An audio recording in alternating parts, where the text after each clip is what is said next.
제가 존경하는 이제 목사님 중에 유진 피터슨 목사님이 있습니다.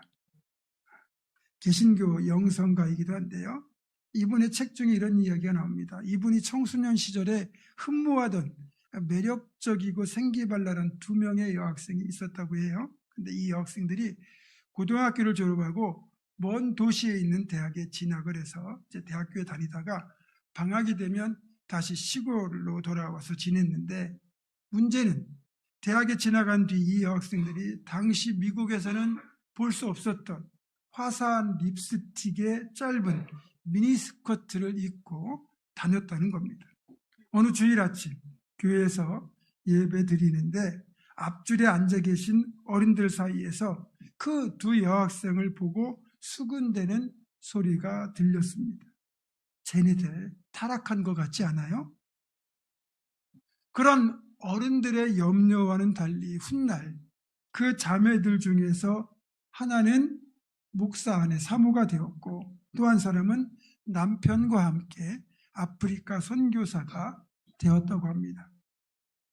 얼마 전에 저에게 오셨던 그 탄자니아 김영철 선교사님의 아내인 권명희 사모님도 청년 때 이제 영락교회 고등부 교사를 했는데요. 그때 이제 짧은 치마를 입고 다니고 심지어는 교회 다니는 청년인데 술이 떡이 되도록 마신 적도 있고 그랬답니다. 그런데 지금 어떻습니까? 아프리카 탄자니아 선교사의 아내가 되어 함께 아프리카에서 그 농인들을 사랑으로 돌보는 귀한 주의 종이 되어 있습니다. 우리가 청년들을 볼 때는 걱정되는 게 많이 보이죠. 그런데 생각보다 청년들 잘 해낼 겁니다. 그러니까 여러분들은 기도와 응원과 격려만 해주시면 됩니다. 그래서 오늘은 우리 교회가 청년주의를 지키면서 이 새벽이슬 같은 주의 청년들을 축복하고 격려하고 그들을 위해 기도하고 응원하는 날입니다. 청년의 사전적 정의는 이렇습니다. 신체적으로나 정신적으로 한창 힘이 넘치는 때에 있는 사람, 나이가 20대에서 30대 초반에 있는 젊은 남자, 이제 청년과 처녀를 앞에서 보면 젊은 사람들일 겁니다. 그리고 제가 이제 나라에서는, 국가에서는 누구를 청년으로 보고 있는가 인터넷으로 조사를 해봤더니 청년들만 가입할 수 있는 그런 예적금이 있더라고요. 청년 미래적금은 만 19세에서 34세만 가능하고요. 청년주택, 청년전세 혜택에서는 만 19세에서 39세를 청년의 범주로 규정하고 있어요. 그러니까 40대 미만의 미혼과 기혼, 이 연령대는 모두 청년이라고 할 수 있는 겁니다. 우리 교회에서는 고등학교를 졸업한 뒤에 40세가 되지 않은 미혼 남녀를 청년으로 분류합니다. 제가 이렇게 말씀드리면 제 말을 듣는 여러분 중에서 목사님, 나는 여전히 청년이거든요. 난 여전히 마음은 청년이거든요. 이런 생각하시는 분들 계시죠? 인정합니다. 저도 몸은 60대지만 마음은 여전히 20대거든요. 일단 여러분의 그런 마음과 젊은 감각을 충분히 인정하고 응원하고요. 우리가 마음은 청년이더라도 어쨌든 나라나 교회에서 분류하는 청년의 기준이 이렇다는 거예요. 그런데 성경적으로는 조금 다르게 청년을 정의할 수 있을 것 같습니다. 젊은이라고 해도 선한 꿈, 비전이 없으면 청년이 될 수 없고, 아무리 나이가 많더라도 여전히 하나님 안에서 비전을 품고 있다면 그는 청년이라고 할 수 있다는 겁니다. 그러니까 이 믿음의 세계에서는 꿈을 품는 사람, 비전을 가진 사람이 진정한 청년이라는 거지요. 그래서 오늘 예배 참석하신 모든 분이 이 믿음의 세계에서 청년으로, 비전을 품은 청년으로 살아가기를 바라면서 믿음의 세계에서 끝까지 청년으로 살았던 위대한 인물들을 소개하고자 합니다. 김동인, 우리 학교 다닐 때 배웠을 겁니다. 단편 소설을 많이 쓰신 분인데 그 소설 중에 무지개라는 소설이 있어요. 한 소년이 무지개를 보고는 그 무지개를 잡아보겠다는 꿈을 품고 길을 떠납니다. 오랜 세월을 포기하지 않고 무지개를 쫓던 소년은 마침내 무지개를 잡겠다는 꿈을 단념하게 돼요. 그 순간 그 꿈을 단념하는 그 순간 갑자기 그의 머리카락이 휘어지고 얼굴에 많은 주름이 잡혔다는 말로 이 소설은 끝이 납니다. 어렸을 때는 도대체 이게 어떤 의미인가 이해가 되지 않았는데 이 소설의 주제는 이런 겁니다. 적어도 이 소년이 허황된 꿈을 꾼 것처럼 보이지만 그래도 꿈을 꾸는 동안, 무지개를 잡겠다는 그 꿈을 꾸는 동안만큼은 여전히 소년, 청춘이었다는 거죠. 그러나 그가 꿈을 포기하는 순간, 꿈을 단념하는 순간 그는 늙고 말았다는 거죠. 그러니까 분명한 사실은 꿈이 있는 사람은 쉽게 늙지 않는다는 거예요. 몸과 마음과 영혼까지 그 꿈을 인하여 건강하게 되거든요. 그래서 이 꿈, 비전 이것들에 대한 이제 이야기가 이 단어가 혼재돼서 쓰이게 되는데 이걸 신앙적으로 정리하면 하나님 안에서 우리가 선한 꿈을 꿀 때, 즉 하나님께서 나에게 주신 어떤 선한 목표가 생겼을 때 그걸 바라보고 나아가는 거 우리가 비전이라고 말할 수 있을 것 같아요. 그래서 꿈이라고 말하거나 비전이라고 말하는 것 다 같은 의미로 받아들이시면 되겠습니다.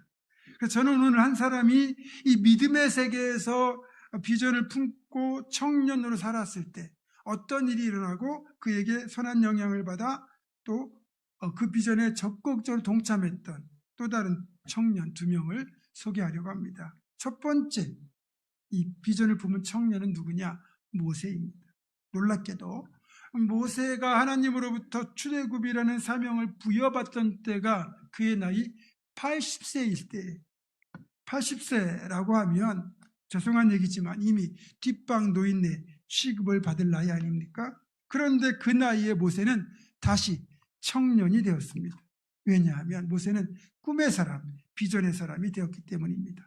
하나님께서 그에게 출애굽이라는 막중한 사명을 맡기셨고 그가 그 부르심에 순종하여 출애굽의 비전을 품고 나아갔고 그때부터 모세는 40년 동안 진정한 청년으로 살았습니다. 신명기 34장 7절은 이렇게 기록하고 있습니다. 모세가 죽을 때 나이 120세였으나 그의 눈이 흐리지 아니하였고 기력이 쇠하지 아니하였더라. 여러분 120세가 될 때까지 기력이 쇠하지 않고 눈이 흐려지지 않았다는 게 어떤 의미겠습니까? 모세가 여전히 청년이었다는 뜻입니다. 이 놀라운 강건함의 비결은 바로 모세에게 가나안 땅에 대한 비전이 있었기 때문입니다. 80세의 나이에 부르심을 받고 비전을 품은 그 순간부터 남은 40년의 인생을 그는 청년으로 살았던 거죠. 그리고 더 놀라운 것은 모세가 개인적으로 품게 된 이 개인의 비전이 본인의 삶을 청년으로 바꾼 것에 그치지 않고 비전이 공동체 전체로 확장되었다는 사실입니다. 모세의 비전이 이스라엘 민족 공동체의 비전이 되었다는 거죠. 모세는 노예로 살면서 희망 없이 살아가는 히브리인들에게 하나님께서 자신에게 보여주신 가나안 땅이라는 구체적인 비전을 제시했습니다. 이 비전은 놀랍게도 60만 명이라고 하는 이스라엘 민족 전체 히브리 공동체를 움직이는 원동력이 되었어요. 이런 모세의 비전 제시를 받았을 때 이스라엘 백성들이 어떻게 반응했는지가 성경에 나옵니다. 출애굽기 4장 31절입니다. 백성이 믿으며 여호와께서 이스라엘 자손을 찾으시고 그들의 고난을 살피셨다 함을 듣고 머리 숙여 경배하였더라. 모세의 비전을 히브리 공동체 이스라엘 백성들이 받아들인 거죠. 그리고 그 결과 어떻게 되었습니까? 출애굽기 12장 40절이죠. 이스라엘 자손이 애굽에 거주한 지 430년이라 430년이 끝나는 그날에 여호와의 군대가 다 애굽 땅에서 나왔음즉. 아멘. 야곱과 그의 자손들 70명이 이집트 땅에 이주한 지 430년이 지나서 60만 명이라는 거대한 민족 공동체가 되어 드디어 이집트를 떠나 가나안을 향하여 발걸음을 옮기기 시작합니다. 모세 한 사람의 비전이 공동체 전체의 비전으로 확장이 된 것이죠. 물론 가나안을 향하여 가는 도중 수많은 고비를 만나기도 했지만 끝내 모세의 인도를 따라 이스라엘 백성들은 가나안 땅에 들어갔습니다. 한 사람의 비전이 위대한 역사를 만든 거예요. 그래서 모세는 평생을 믿음의 세계에서 진짜 청년으로 살았던 위대한 신앙인이라고 할 수 있습니다. 두 번째, 이런 모세의 영향을 받아 믿음으로 비전을 품고 청년으로 살았던 또 하나의 사람이 바로 갈렙입니다. 이집트에서 노예의 자식으로 태어났기 때문에 노예로만 살아야 했던, 그래서 아무런 희망이 없이 그날 살아가고 있던 어느 날 40년 전에 이 이집트의 왕자였다고 하는 모세라는 사람이 나타나서 이런 말을 합니다. 하나님께서 이스라엘 백성들의 간구를 들으셨다. 이제는 하나님께서 이스라엘 백성을 이집트에서 건져내어 젖과 꿀이 흐르는 가나안 땅으로 이끌어 주실 것이다. 모세가 처음 이 말을 했을 때 그 말을 듣는 사람 중에서 실제로 이 말이 현실이 될 것이라고 믿는 사람은 그리 많지 않았을 겁니다. 하지만 갈렙은 달랐습니다. 모세의 말을 듣는 순간 가슴이 마구 뛰기 시작했습니다. 그날부터 갈렙은 헤브론 땅을 차지하고 싶다는 꿈, 즉 비전을 품기 시작했습니다. 갈렙이 가나안 땅에 있는 헤브론을 비전으로 품게 된 이유는 분명했습니다. 이 헤브론이 어떤 곳이냐? 이 믿음의 족장들 아브라함과 이삭과 야곱이 생애 대부분을 이 헤브론에서 보냈습니다. 아브라함이 헤브론의 이 상수리 나무 아래에 장막을 세우고 살았을 때 그곳으로 하나님께서 2명의 천사를 데리시고 그 헤브론 땅의 흙을 밟으며 친히 아브라함을 찾아오시기도 했습니다. 이삭과 야곱도 이곳에 거주했고 이 헤브론에 있는 막벨라 굴을 아브라함이 구입을 해서 아브라함과 사라가 여기에 묻혔고 또 이삭과 리브가가 묻혔고 야곱과 레아도 이곳에 묻혔습니다. 따라서 이런 이유로 헤브론을 유업으로 받을 것을 갈렙은 소망하며 비전을 품게 된 거죠. 갈렙은 이 비전을 믿음으로 붙들었고 이집트를 탈출한 뒤 다른 지파에서 선발된 11명과 함께 유다 지파의 대표가 되어 가나안 땅을 40일 동안 정탐하는 임무를 맡게 됩니다. 40일을 가나안 땅 전체를 두루다니면서 정탐하는 동안 갈렙은 다른 어느 지역보다 이 헤브론 지역을 눈여겨보았습니다. 이 갈렙이 비전으로 품게 된 헤브론은 이미 크고 강한 거인들이 자리를 잡고 견고한 성벽으로 방어벽을 두르고 있던 그런 곳입니다. 그리고 드디어 40일의 정탐 기간이 끝나고 가데스 바네아라는 곳에서 이 정탐 결과를 보고하는 보고회가 열리던 날 12명의 정탐군 중에서 각자의 어떤 믿음과 또 생각대로 이제 보고서를 제출하게 되죠. 그 중에 10명은 가나안 땅의 거인족과 견고한 성읍들을 보고 자신들을 스스로 메뚜기라고 칭합니다. 그래서 그 땅에 들어가면 다 죽는다. 그 땅은 사람을 삼키는 땅이라고 하는 부정적인 보고서를 제출합니다. 하지만 갈렙과 여호수아 두 사람만은 믿음의 눈으로 그들은 우리의 밥이다라는 믿음의 보고서를 제출합니다. 결과적으로 하나님은 그 자리에서 이런 말씀을 하시거든요. 민수기 14장 24절입니다. 여호와께서 이르시되 내 종 갈렙은 그 마음이 그들과 달라서 나를 온전히 따랐은즉 그가 갔던 땅으로 내가 그를 인도하여 드리리니 그의 자손이 그 땅을 차지하리라. 하나님은 이 가데스 바네아에서 갈렙에게 가나안 땅을 들어갈 수 있는 특권과 함께 가나안 땅에서 갈렙이 선택하는 그 특정 지역을 차지할 수 있는 우선권을 주시겠다는 약속까지 덧붙이셨습니다. 이집트에서 노예로 살던 때 모세의 선언을 듣고 처음 그의 심장 속에 품기 시작했던 가나안 땅에 대한 가나안 땅 헤브론에 대한 꿈이 드디어 이날 가데스 바네아에서 하나님의 약속을 통해 다시 한번 구체적으로 분명하게 그의 비전으로 확정이 되었습니다. 이후 갈렙은 40년 광야를 지나는 동안 이 약속을 비전으로 붙들고 흔들림 없이 믿음의 길을 걸었고 40년의 세월이 흐른 뒤 드디어 가나안 땅에 들어가게 된 갈렙은 이날의 약속을 근거로 여호수아에게 다시 분명한 목소리로 요구합니다. 오늘 본문입니다. 오늘 내가 85세로 돼 모세가 나를 보내던 날과 같이 오늘 내가 여전히 강건하니 내 힘이 그때나 지금이나 같아서 싸움에나 출입에 감당할 수 있으니 그날에 여호와께서 말씀하신 이 산지를 지금 내게 주소서. 아멘. 여호수아는 하나님의 약속대로 갈렙에게 헤브론을 차지할 권리를 주었고, 갈렙은 마지막으로 헤브론을 차지하고 살고 있던 아낙 사람 거인족을 무찌르고 그 약속의 땅을 차지할 수 있었습니다. 최종적으로 그의 비전이 성취가 된 것입니다. 그러나 여러분, 비전을 품는다는 건 막연하게 꿈만 꾸는 것을 말하지 않습니다.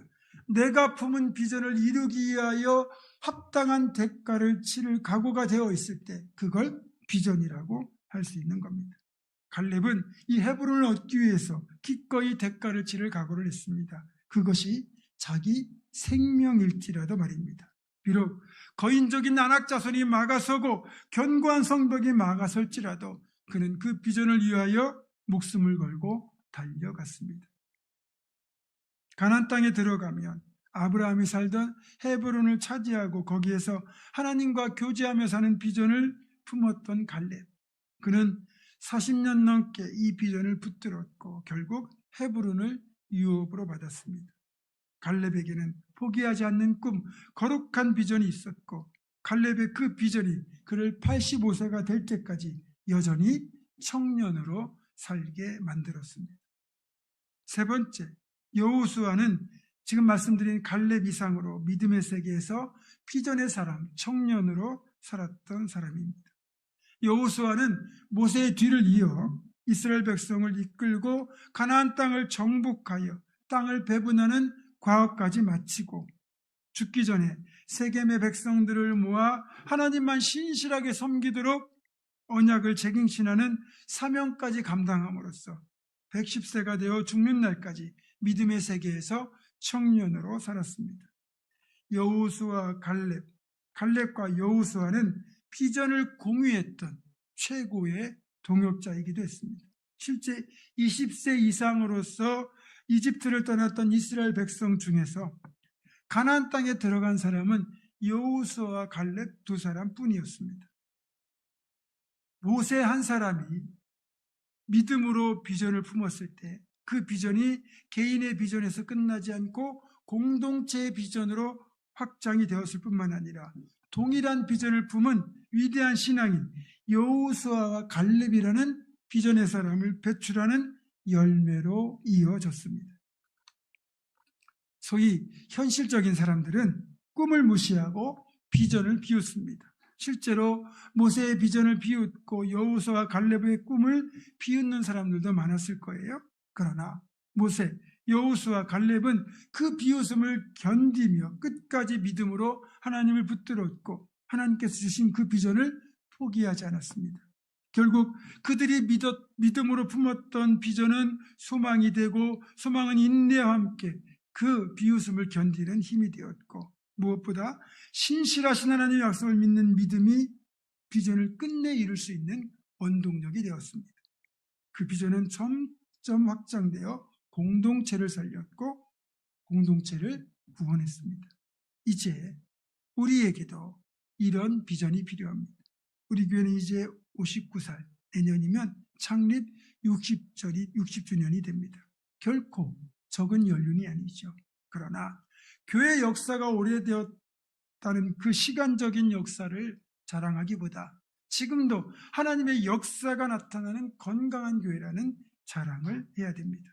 그렇게 되려면 반드시 우리는 보문종합교회를 통하여 복음의 본질 위에 하나님의 나라를 확장하겠다는 고귀한 가치를 추구하면서 더불어 건강한 부흥이라는 꿈, 비전을 다시 품고 나아가야 됩니다.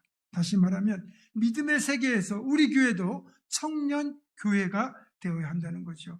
이런 비전이 우리 공동체의 비전이 될 때 비로소 우리는 결단코 쇠하지 않는, 늙지 않는 청년교회로 존속할 수 있는 겁니다. 설교 준비를 하면서 저의 20대, 30대 시절을 회상해 보았습니다. 일반적으로 20대, 30대는 젊음과 가능성을 즐기고 누리는 그런 나이여야 되는데 저는 20대 초반에는 내가 과연 어떤 삶을 살아야 하나 하는 방향과 미래에 대한 불안이 나를 지배했고, 20대 후반에는 취업과 결혼이라는 내 인생에서 당면한 과제에 대한 불안이 나를 억눌렀습니다. 또 취업하고 결혼한 30대에는 그저 가족을 위해 빨리 안정된 삶을 확보해야 한다는 부담감이 더해졌습니다.